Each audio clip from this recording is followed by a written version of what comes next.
In first grade, I learned a lot of important life lessons from Miss Theodore.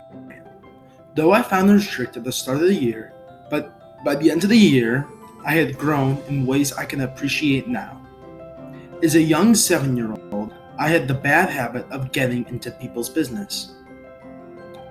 I mean to the point of invading people's space and butting into their personal conversations. One day, Miss Theodorian was in the middle of a conversation with another student, and I came up behind her and said, "What?" She turned around, a little surprised to find me, but then explained that people sometimes need privacy and space. I realized then that I needed to be more mindful of the people around me. I thought my teachers were only there to teach me facts and ideas, but I learned that day that teachers also teach us about how to be good people. Le'amod mikol adam. Let each person you meet change you. I stood in line waiting patiently to choose my Mr. Sketch marker for the class. At age 6, this ritual was everything. Each morning we lined up to choose which magically scented marker we would get to use that day. Looking ahead of me, I saw Celia, who, like any contemplative first grader, stood carefully weighing her options. "What color do you want?" I casually asked. "Blue," she said, "and what about you?" These questions were a formality, as we already knew what colors we truly wanted. We both were aware of the meaningless questions, just as we were aware of my love of pink. I turned and my eyes trailed Celia, confidently walking away with her bold marker. At that moment, I knew I wanted to be exactly like that amazing, talented, and fearless girl, and even my devotion to pink wouldn't stop me from accomplishing that goal. When at long last my turn to choose arrived, I reached into the bucket and, despite my natural impulse to choose a pink marker, pulled out a blue one. I, at least for the day, would be just like Celia. I now know that in order to have a strong friendship, we don't need to pick the same colors. We don't need to be the same. That day, I chose to emulate Celia in an effort to cement our friendship, but 8 years later, I realized that above all, our connection is richer because of individuality. True friends can cherish their differences and grow as individuals together. Lomed bi kol adam, value differences. In first grade, every kid in class had a log of good deeds completed. Anyone who saw you do anything nice to put a check mark down next to that day. The rewards for completing your log were what first grade me dreamed of. Your pick of any toy in a massive bucket. On one particular day, our class was watching a movie. This was another dream scenario for me. I loved watching class movies. All of a sudden, my friend Jack had to go to the bathroom and stood up. As he walked across the room, he ducked down below the projector. This seemingly simple act earned him more check marks than I could ever dream of. I couldn't believe it. I was so jealous and angry that I didn't talk to Jack for the rest of the day. Looking back, he did something nice for us. He went out of his way to not disrupt our precious movie viewing. I shouldn't have been mad because I was the one being helped. Bernard Zell has taught me to celebrate other successes and push myself to be the best I can be. In the future, I won't be jealous of other successes. I will be motivated to be better. Samayach behelko. Celebrate other successes.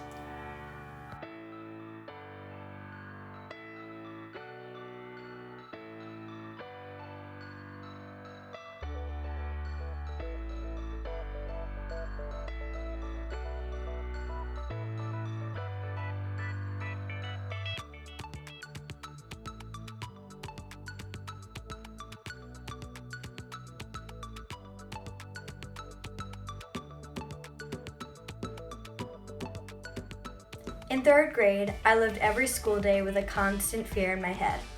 I heard rumors of a terrifying place where the 8th graders roamed that could only be accessed by a secret staircase. This exclusive 4th floor was both mysterious and scary, and I did not want to get caught up there alone. Then one day, I lost my frog mittens. I looked for them everywhere: the field, Blum, my classroom, Malkov. I even emptied the contents of my bulging coat pockets and locker twice to see if they had somehow disappeared. But they were nowhere to be found. That only left one place to look: the lost and found, conveniently located on the 4th floor. I had a choice: face my fear, or say goodbye to my favorite mittens forever. I took a deep breath, summoned all the courage I could muster, and I rushed up the stairs as fast as my feet could take me. It only took me a minute to locate my mittens, and in seconds I was out of there, sprinting back to the comfort and safety of the 3rd floor. Now, having spent my 8th grade year on that so-called terrifying floor, I realize now that it's not so scary after all. Oh, Mets, have the courage to face your fears. In 3rd grade, I was in Mr. Casper's class.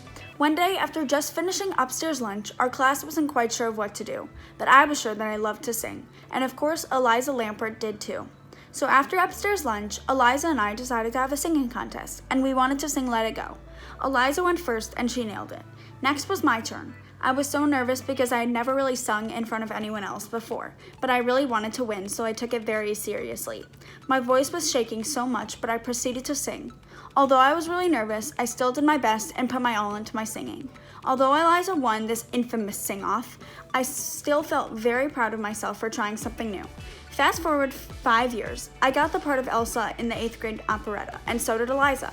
As I was auditioning for the part, I thought back and channeled my 3rd grade self. Although I was so nervous, I put my all and ultimately got the part. That day, I learned a very valuable lesson. Take chances and be confident.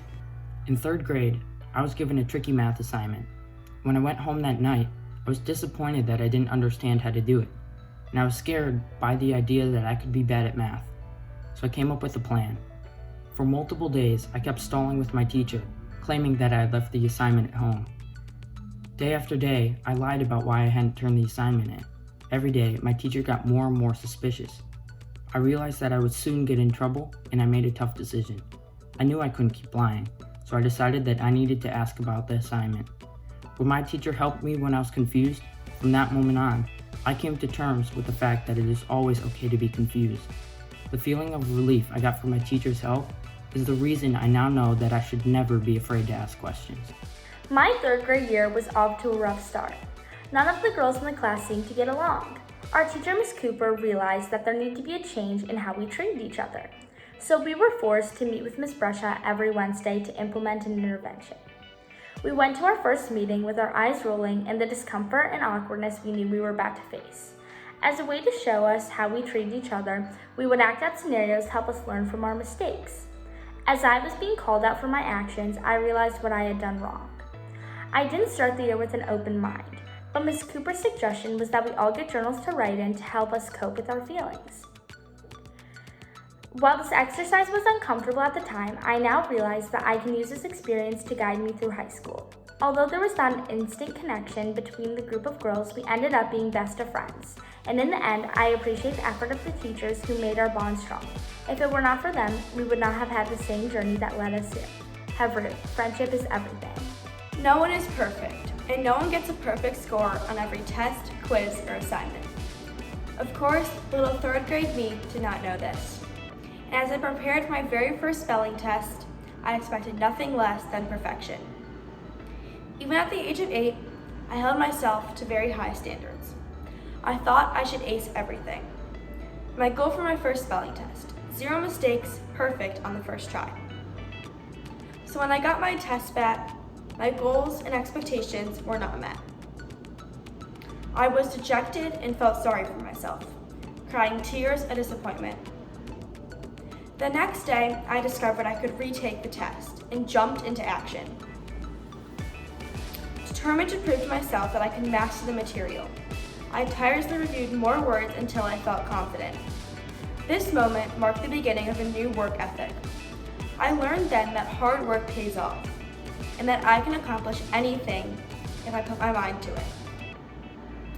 Even if I didn't ace the test the first time, I proved to myself that I could do it, and developed a growth mindset in the process. Shleshet Hakabala, persevering through challenges. In 3rd grade, I wanted to be an author. I always loved writing class in school, and I thought I was pretty good at it. When tasked with presenting an activity that we were best at, or WIBA for short, to our class, I had no doubts about choosing writing as my passion project. I presented the origins of writing and the written language, and then guided my classmates through writing short stories. Soon after our unit began, I realized that there was something different about my activity. All my classmates chose fun projects to share like dance and origami. I felt ashamed because writing was a subject we had in school, while the activities my friends chose were new. Why was I the only one who chose something so boring? For a long time, whenever I looked back on my WIBA presentation, I felt embarrassed. But recently, I was looking through pictures of my presentation, and all I could see were smiling faces. My classmates were having fun. A weight had been lifted off my shoulders, and I felt proud of choosing something that I was passionate about. Even if it wasn't as flashy as some of the other activities, I learned that being true to myself is the best choice. Believe in yourself. Ha'amin ba'atzmech. I've never known pressure like I did in Mr. Casper's 3rd grade class. I waited all year for my opportunity to make good, not just for me, but for my whole entire class. And when the moment arrived, I was ready to make that free throw and win my class a no homework evening. Despite the countless high-pressure games of basketball I've played to this date, this was going to be the most important shot I ever took. I couldn't let my classmates or myself down. For weeks, I came home every day after school and practiced the same shot I'd be taking the day of. I was focused, determined, and ready to put the ball into the hoop. On that fateful day, I stepped up to the line. I set my feet just like I practiced at home. One deep breath to calm my nerves and quiet the noise of the crowd in my head. I take the shot. In slow motion, I watch the ball soar through the air, headed directly for the basket. Swoosh. Elation and pride washed over me. I had done it. Looking back on it now, I spent so much time practicing for my shot.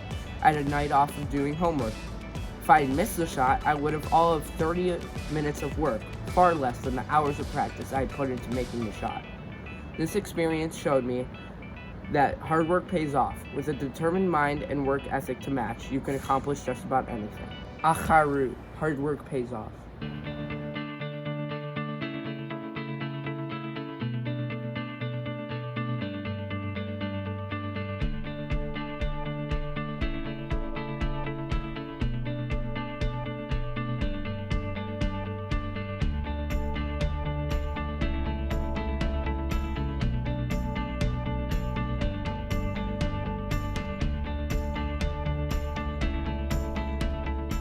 As a 3rd grader, recess was the best part of everybody's day. This was certainly true for me too, that is, until the Weird Al Yankovic craze began. I'm a music snob, and even as a 3rd grader, I held a very particular attitude about music. I didn't listen to your average 3rd grade music. There was never any Taylor Swift, Selena Gomez, or hip-hop. Instead, I was hooked on The Who, The Kinks, and Heart. Flash forward to now, not my favorite music anymore. One day at recess, I was happily sitting with Celia and Elena, and they kept going on and on and on about this hilarious musician who creates parody songs, Weird Al Yankovic. I had never heard of him, so they told me all about his music and even proceeded to sing some of his songs. That's ridiculous, I thought. Who would listen to parodies over original songs, and such silly ones to boot? It just doesn't make sense. Being me, I voiced this attitude. Just listen to Fat, they insisted. It's a parody of Bad by Michael Jackson. There's no way this is good, I thought, but I went home that night and queued up the track. It was magical.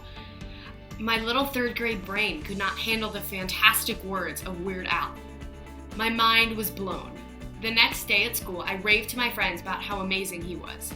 After some I told you so's and a deep discussion about some of his other songs, we decided to write him letters, taking that final step into fandom. I never did receive a response from Mr. Yankovic, but I did learn to keep an open mind and give ideas a chance. Lomed mi kol adam. Keep an open mind. For most people, it was just a new school year, but for me, it was a new school year and a new school. As my parents walked me into Miss Lippett's 4th grade classroom, I heard whispering. I felt like I didn't belong. I thought that since I was new, I had no way of knowing what I missed socially from previous years. I was scared, nervous, and I had butterflies in my stomach.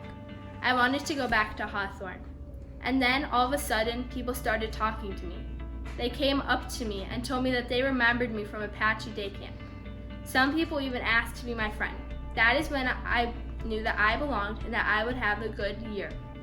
My new classmates' warmth helped me to resist the impulse to hang on to my parents and hide. Returning the next day was even easier. This taught me that everywhere there are good people who want to welcome you into the community. Klal Yisrael, a warm welcome into the community. Something I'll remember from my time at Bernard Zell was playing Aussie handball in 4th grade every day.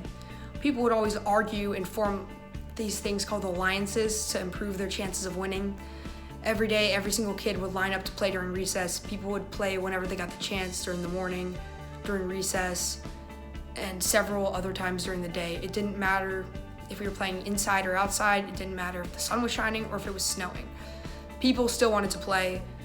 Almost everyone took it extremely seriously. There'd be shouting matches every day about who was out and who was in. Being the king made people made people so happy. I think at the end of the day, even though we argued a lot, we improved our social skills. Some people ended up trying to keep the peace while others tried to compromise. Overall, I would say that we improved our social skills, and Aussie handball is definitely something that I will look back on from my time at Bernard Zell. In 4th grade, I participated in a group called Junior Grade Books, where each week we would read a short story and talk about it together. One week, I forgot to read the story. Thinking the teachers would be really mad at me, I began crying. Miss Wex pulled me aside and told me it was all right that I forgot, because we all make mistakes. That made me feel a lot better.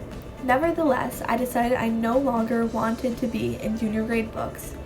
I did not want to relive the stress and pressure, and thought that by not excelling at junior grade books, I'd be letting my teachers and myself down. Because of my anxious worryings, I determined that no longer taking part in the club would be for the best. When I went to Miss Citron to ask if I could drop out, she told me no, flat out. At the time, I was upset at her harsh answer, but now I understand that she was pushing me to persevere. She wanted to keep challenging me, even when I wasn't sure I wanted to challenge myself. The teachers I've had throughout my years at Bernard Zell have always been there for me, whether to comfort me when I'm distressed or to push me to keep going. They always believed in me, even when I found it hard to believe in myself. Hesed. Teachers are here to help. I came to Bernard Zell as a very shy kid in 4th grade. One of the few things I was good at that time school-wise was grammar, and that was one of the few things I was willing to share with my class. One day in reading class, my teacher Miss Libet asked if Oliver runs was a complete proper sentence. I thought hard about the question longer than everybody else, and I'd concluded it was not a complete sentence. When everybody held up their answer, I noticed I was the only one in the entire class to say no, it was not a sentence. Miss Libet looked around and noticed the same thing. Devastated, I looked down and felt ashamed that I was the only kid to get such a small, simple question wrong. It was extremely embarrassing for me at the time, but Miss Libet had told me that everybody makes mistakes and everybody gets things wrong sometimes. She also taught me that nobody's perfect and that success always starts with failure. To this day, I remember what I was taught and use it every single day. Laomed Mikol Adam. Learn from each person you meet. Everyone has heard Miss Wex's meatball story and all about her $500 milkshake at McDonald's. But on my first day, walking into her 4th grade classroom, I was downright petrified. I had just come home from sleepaway camp and I had just moved into a new house, so I was very emotional from all the recent changes. I walked in, clutching my dad's hand, feeling salty tears roll down my face. Miss Wex greeted me with a smile, gave me a hug, and assured me that we were going to have a great year together. I grabbed her hand and she led me to my desk, the one right next to hers. Throughout the day, she would ask me, "How are you doing? Are you still nervous? Does your stomach hurt? Are you hungry?" She then would stroke my hair, saying, Dan, are you okay?" I grew to learn that she would never stop asking my caring questions because that was Miss Wex. She was truly invested in our personal lives and what went on in room 304. When she spoke to me, I felt like the luckiest person alive. We didn't just learn math and science that year.